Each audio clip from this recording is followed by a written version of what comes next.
Great. Thanks for the introduction, Wendy. Hi, guys. We've all been there, right? We're trying to do the right thing, but sometimes it seems like a no-win situation. Remember when you were a kid and the first time you heard heads I win, tails you lose, it was amusing? It's not as amusing in a professional setting.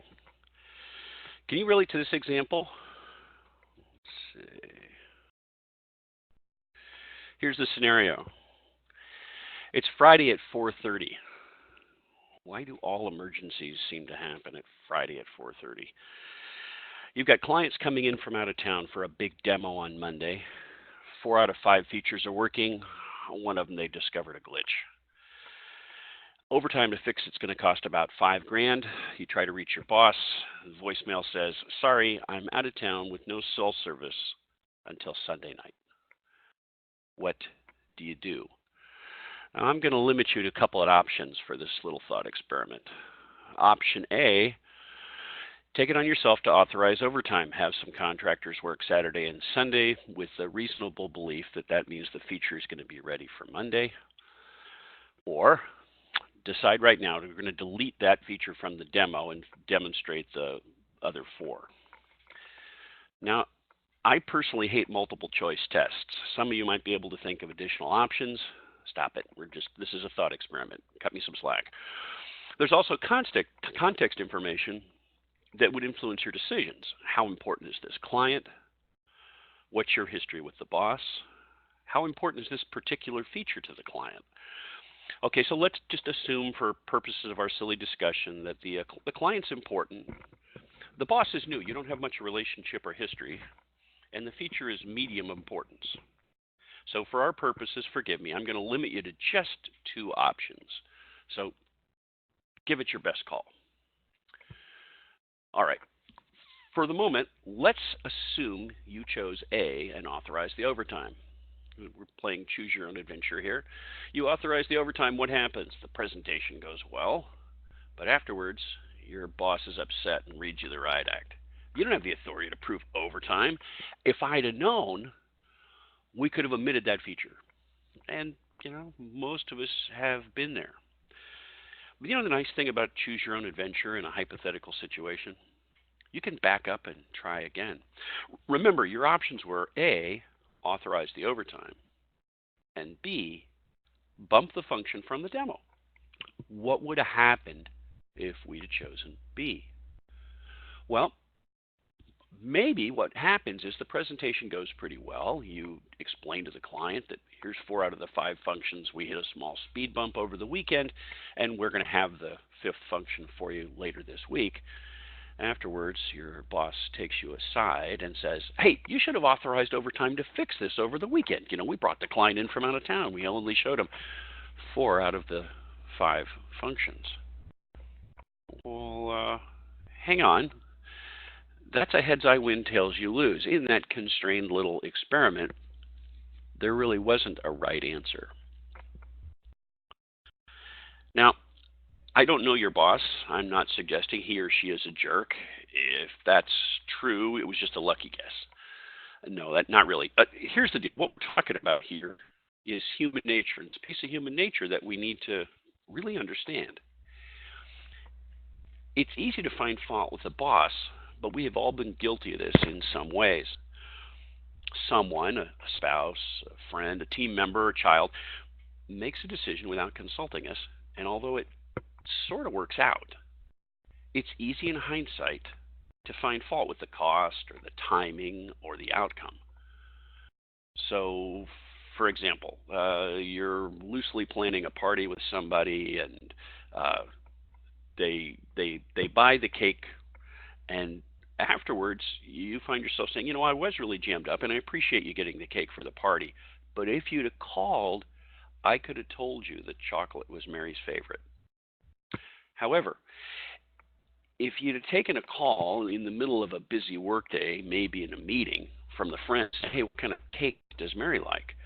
You might have said instead, "I can't believe you called me at work. Chocolate's her favorite, but I'm really busy, and anything you got would have been fine." And I want to pause here for each of you to think of a time when you might have been a little guilty of this. And then I want to explore how can we reduce the likelihood of this happening to you. Okay? My early career was built on a simple rule. It's easier to get forgiveness than permission. And I took a lot of risks. I got a lot of things done, and sometimes I was lucky, and sometimes I got myself into trouble. But as my career has progressed, I've refined this rule because I realized this rule sort of assumes I can read your mind, that I'm feeling confident that I understand what you want enough that I can guess and that you're going to back me up. The latter half of my career, I've refined this rule. And what I'm asking about is, how can I serve you better? And so what this talk is really about is how to have a conversation to clarify priorities and authority before you need them. And then if the situation comes up, we're going to seek to confirm them, but we want to have enough of a conversation that we can act with some confidence. Imagine I'm working on a software project for you. The schedule and resources are tight. Scope and quality aren't negotiable. Something has to give. Do you want me to push the team so hard that your best developers are likely to leave so that we can hit the target date? Or slip the target date? This is a judgment call senior management should make. If the future of the company depends on hitting the target, senior management might be willing to sacrifice a couple of team members in order to do it. Those are unpleasant choices. On the other hand, slipping the date and preserving the team might be a better strategic choice. Leaders get to decide. All you can do is make recommendations.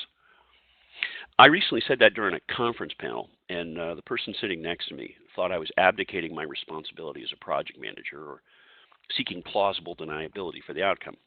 Not at all. This is a sponsor decision. It's not a project manager decision. I might have a recommendation, but the choice isn't mine. And my specialty is project management, so I'm going to use the word sponsor and boss sort of interchangeably to talk about the person above me in my chain of command that I'm going to go to with questions.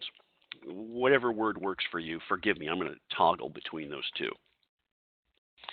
Anyway, questions about priority and authority sounds pretty straightforward.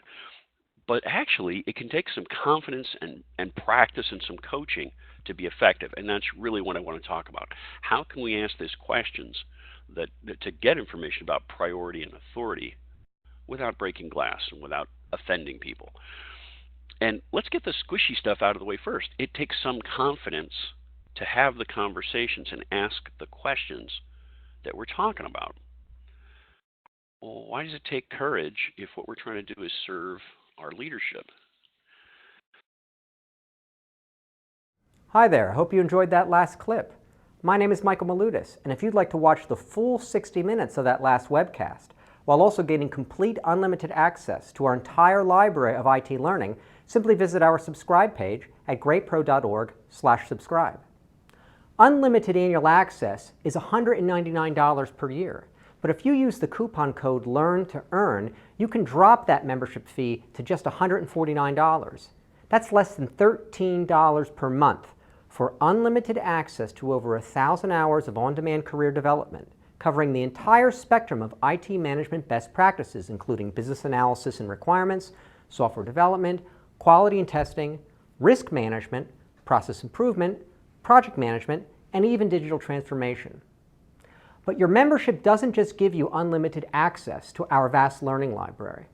You also get free access to our mobile app, as well as direct access to our network of over 300 of the world's leading IT consultants, all of whom are dedicated to putting practical knowledge at your fingertips so that you can learn more and earn more. I hope you will join me in becoming a member of the Great IT Professional and advancing your career with us. And if you're on YouTube, don't forget to hit that subscribe button above so that you get notified whenever we publish new free webcasts each week of the year. Thank you for your time and best wishes for your continued success.